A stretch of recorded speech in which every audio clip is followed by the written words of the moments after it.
Hey everybody, Sean here, and welcome to Revealing Truth. In today's video, Todd White teams up with storyteller Bobby Conner. Again. I want to introduce you to an amazing prophet. His name's Bobby Conner.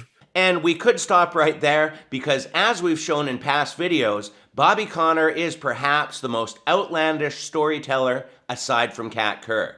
In their past meeting, he said that God told him to cuss. How can we forget that he has the power of God and spoke a squirrel into existence? That God taught him how to mouth kiss, and that Jesus personally showed up to Bobby's cabin to christen it for him.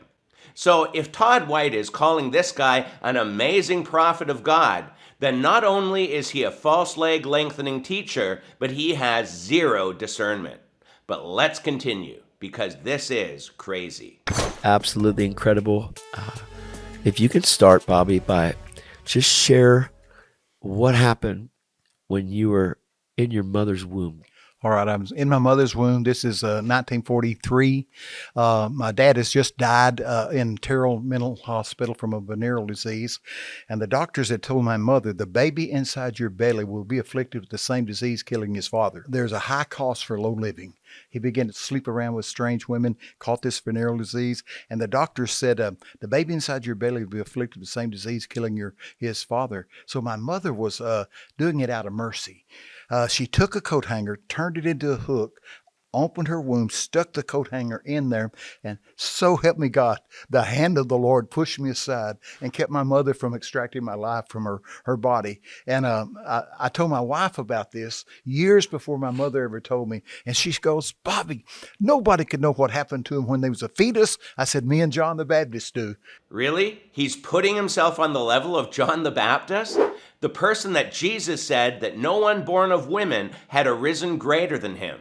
And while it is true that the baby John leaped in Elizabeth's womb, it doesn't mean he knew what was happening like Bobby just claimed. And Todd just sits there with his crocodile tears soaking this story up. But here's the saddest thing. So I've been preaching 54 years now, and I've averaged speaking 5 times a week for 54 years. This guy has been deceiving people on an average of 5 times a week for 54 years. What a shame.